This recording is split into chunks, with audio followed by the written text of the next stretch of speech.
एक कोशिश और कर, बैठ न तू हार कर। तू है पुजारी कर्म का, थोड़ा तो इंतजार कर। विश्वास को तू दृढ़ बना, संकल्प को तू कृत बना।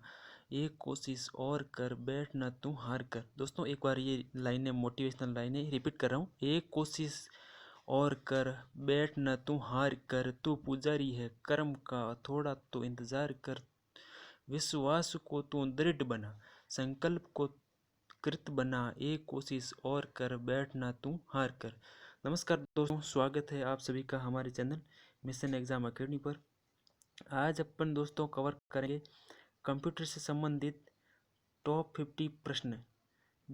ये दोस्तों ऐसे क्वेश्चंस है जो हर कॉम्पिटिटिव एग्जाम्स में बार बार पूछे जाते हैं।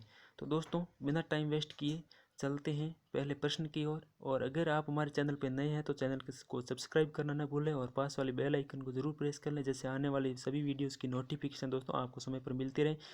तो पहला प्रश्न देखते हैं। पहला प्रश्न है दोस्तों, कंप्यूटर के जनक एवं पितामह किसे कहा जाता है? Bill Gates, Charles Babbage, Larry page या इनमें से कोई नहीं? तो दोस्तों इसका राइट आंसर हो जाएगा चार्ल्स बेबेज। चार्ल्स बेबेज को दोस्तों कंप्यूटर का जनक या पितामह कहा जाता है। अगला प्रश्न है, इनमें से कौन सा इनपुट डिवाइस है? तो दोस्तों इनमें से कम इनपुट डिवाइस है कीबोर्ड। कीबोर्ड दोस्तों इनपुट डिवाइस है। अगला प्रश्न है, भारत में निर्मित पहले कंप्यूटर का नाम क्या है? तो दोस्तों इसका राइट आंसर हो जाएगा ऑप्शन नंबर बी, सिद्धार्थ इसका दोस्तों राइट आंसर होगा। अगला प्रश्न है, एक्सेल स्प्रेडशीट का एक्सटेंशन नाम क्या होता है? इसका राइट आंसर होगा dot X L S X. Option number B है दोस्तों इसका राइट आंसर होगा। अगला प्रश्न है, वर्ल्ड वाइड वेब का जन्मदाता किसे माना जाता है? वर्ल्ड वाइड वेब का जन्मदाता दोस्तों किसको माना जाता है? टिम बर्नर्स ली को। ऑप्शन नंबर सी राइट है। अगला प्रश्न है, कंप्यूटर साक्षरता दिवस कब मनाया जाता है? कंप्यूटर साक्षरता दिवस ये मनाया जाता है 2 दिसंबर को कंप्यूटर साक्षरता दिवस मनाया जाता है। अगला प्रश्न है, विंडोज 7 में F5 का कार्य क्या रहता है? दोस्तों विंडोज 7 में F5 कुंजी होती है, उसका कार्य क्या रहता है? उसका कार्य रहता है रिफ्रेश करना। रिफ्रेश करना बार बार दोस्तों को रिफ्रेश करने से कंप्यूटर की स्पीड बढ़ती है चलने में और यो स्लो नहीं चलता है, हैंग नहीं होता है। अगला प्रश्न है, कंप्यूटर का दिमाग किसे कहा जाता है?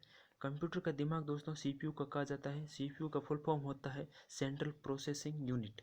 अगला प्रश्न है, MS वर्ड में कंट्रोल प्लस एंटर की प्रेस करने के लिए किसका प्रयोग होता है? तो दोस्तों इसका राइट आंसर होगा पेज ब्रेक। पेज ब्रेक करने के लिए अपन कंट्रोल प्लस एंटर का प्रयोग करते हैं। अगला प्रश्न है, निम्न में से सबसे तेज कंप्यूटर कौन सा है? इनमें से दोस्तों आपको बताना है सबसे तेज कंप्यूटर कौन सा है। इसका राइट आंसर होगा सुपर कंप्यूटर। कौन सा होगा दोस्तों? सुपर कंप्यूटर सबसे तेज कंप्यूटर होता है। अगला प्रश्न है, पावर पॉइंट में प्रत्येक पेज क्या कहलाता है?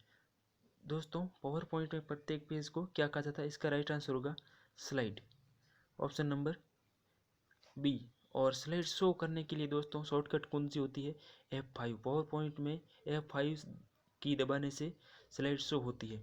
अगला प्रश्न है, माइक्रो प्रोसेसर किस पीढ़ी का कंप्यूटर है? माइक्रो प्रोसेसर किस पीढ़ी का कंप्यूटर है? राइट आंसर होगा दोस्तों चतुर्थ पीढ़ी का, चौथी पीढ़ी का दोस्तों माइक्रो प्रोसेसर कंप्यूटर है। अगला प्रश्न है, HTML का विस्तारित रूप क्या होता है? HTML का दोस्तों आपको फुल फॉर्म बताना। इसका राइट आंसर होगा hyper text markup language. Option number A, hyper text markup language. अगला प्रश्न है, विश्व का सबसे पहला सुपर कंप्यूटर कब बना? विश्व का सबसे पहला सुपर कंप्यूटर कब बना? वेरी वेरी इंपॉर्टेंट क्वेश्चन दोस्तों। तो दोस्तों इसका राइट आंसर हो गया 1976, 1976 में पहला कंप्यूटर बना था। अगला प्रश्न है, MS एक्सेल में फॉर्मूला एरर पर कौन सा साइन दिखाई देगा? MS एक्सेल में फॉर्मूला दोस्तों अगर गलत है तो उसको एरर दिखाने के लिए कौन सा दिखाई देगा? तो इसका दोस्तों राइट आंसर होगा ऑप्शन नंबर सी, हैश दिखाई देगा। अगला प्रश्न है, इंटीग्रेटेड सर्किट चिप का विकास किसने किया? इंटीग्रेटेड चिप का विकास किसने किया? तो दोस्तों इसका राइट आंसर होगा JS Kilby. JS Kilby. Option number D. अगला प्रश्न है सीपीयू का फुल फॉर्म होता है, सीपीयू का फुल फॉर्म क्या है दोस्तों? तो मैंने अभी जैसा कि आपको बताया सेंट्रल प्रोसेसिंग यूनिट इसका फुल फॉर्म होता है। अगला प्रश्न है कंप्यूटर में सूचना कहा जाता है, कंप्यूटर में जो सूचना उसे क्या कहा जाता है? उसे कहा जाता है ऑप्शन नंबर सी, एकत्रित डेटा को सूचना कहा जाता है। अगला प्रश्न है डॉट मैट्रिक्स किस उपकरण से संबंधित है? डॉट मैट्रिक्स किससे संबंधित है? तो राइट आंसर होगा प्रिंटर, प्रिंटर से संबंधित डॉट मैट्रिक्स है। अगला प्रश्न है मल्टी प्रोसेसिंग का प्रयोग किस पीढ़ी के कंप्यूटर से शुरू हुआ? मल्टी प्रोसेसिंग का किस पीढ़ी से शुरू हुआ? तो इसका राइट आंसर हो जाएगा ऑप्शन नंबर सी, थर्ड पीढ़ी से इसकी शुरुआत हुई मल्टी प्रोसेसिंग की। नेक्स्ट प्रश्न है दोस्तों कंप्यूटर में फंक्शन की संख्या कितनी होती है? दोस्तों फंक्शन की संख्या कितनी होती है? इसका राइट आंसर होगा 12, ये ऑप्शन दोस्तों सही होगा। अगला प्रश्न है किस मेमोरी में रखा डाटा बिजली जाते ही समाप्त हो जाता है? तो इसका दोस्तों राइट आंसर होगा रैम। रैम में जो दोस्तों अस्थायी रूप से ये अस्थायी मेमोरी होती है और इसमें रखे हुए डाटा बिजली के जाते ही रैम में जो डाटा होता है वो डिलीट हो जाता है।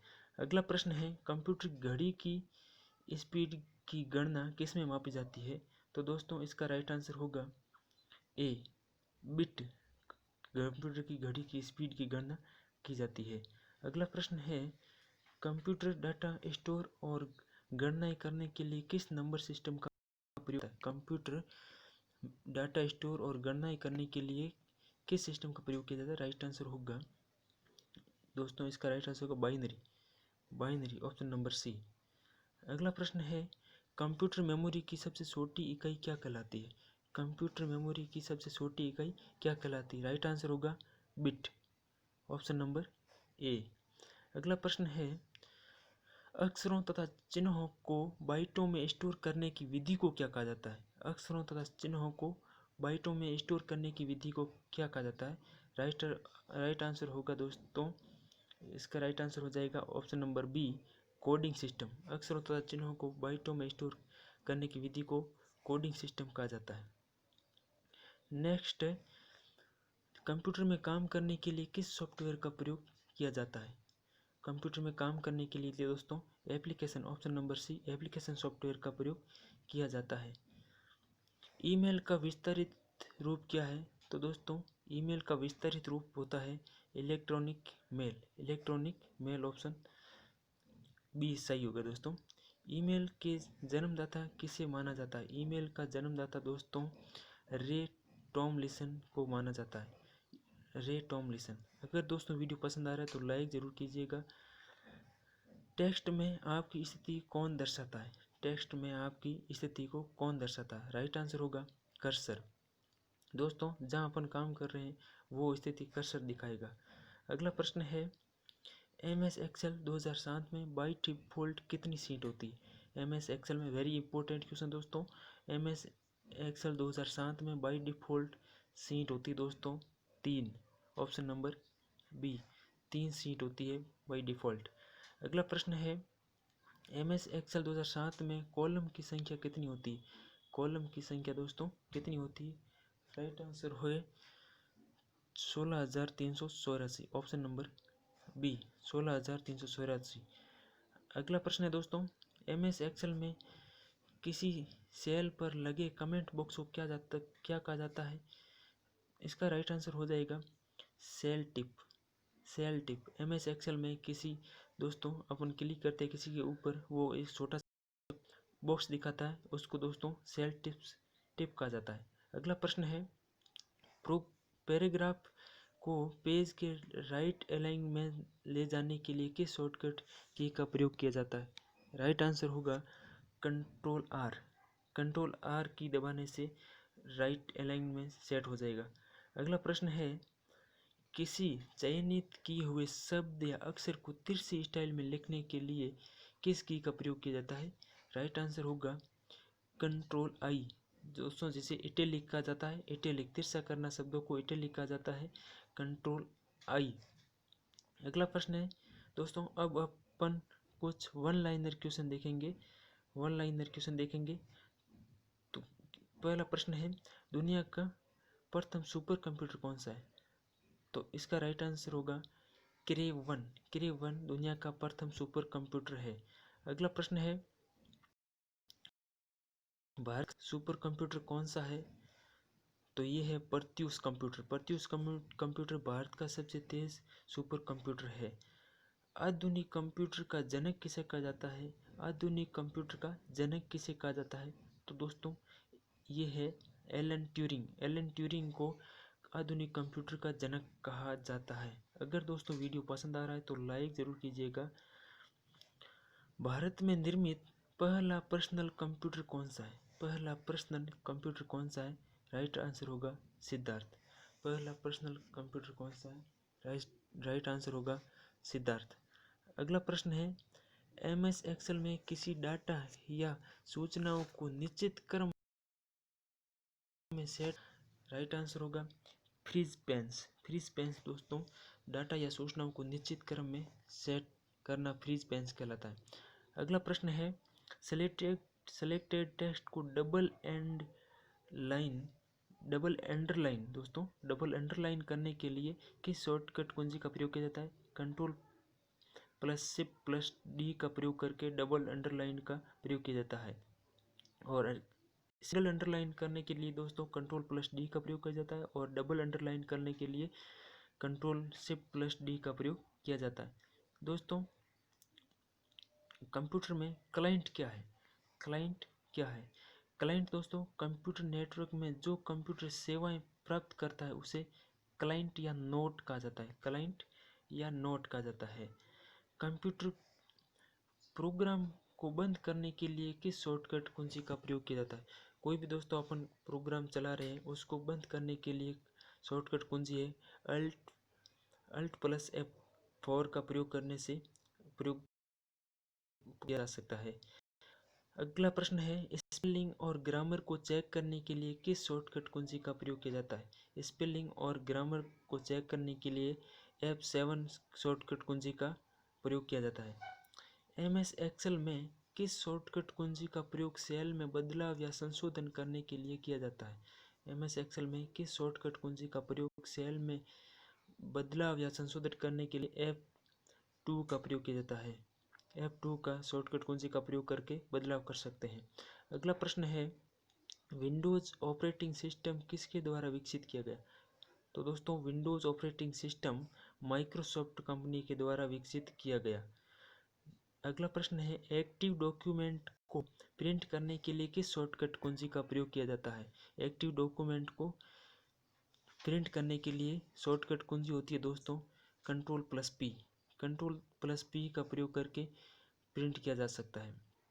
अगला प्रश्न है, MS वर्ड 2007 में वर्कशीट या फाइल का एक्सटेंशन नाम होता है .xlsx। अगला प्रश्न है, MS वर्ड में सबसे नीचे प्रदर्शित होने वाली बार को क्या कहा जाता है? राइट आंसर होगा दोस्तों स्टेटस बार। Status bar. अगला प्रश्न है, बाई डिफ़ॉल्ट व्यू कितना होता है? MS वर्ड में बाई डिफ़ॉल्ट व्यू होता है प्रिंट लेआउट। Print layout.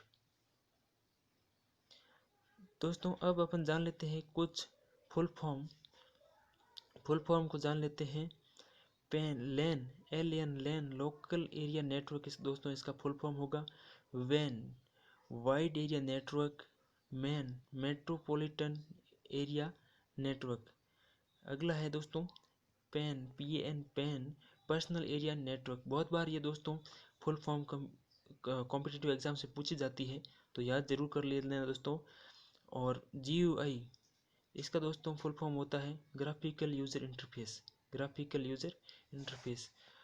अगला है CAD computer aided design. Computer aided design. तो दोस्तों ये छोटा सा वीडियो था। एग्जाम्स में जाने से पहले एक बार इसको ज़रूर देख लीजिएगा। और वीडियो देखने के लिए धन्यवाद।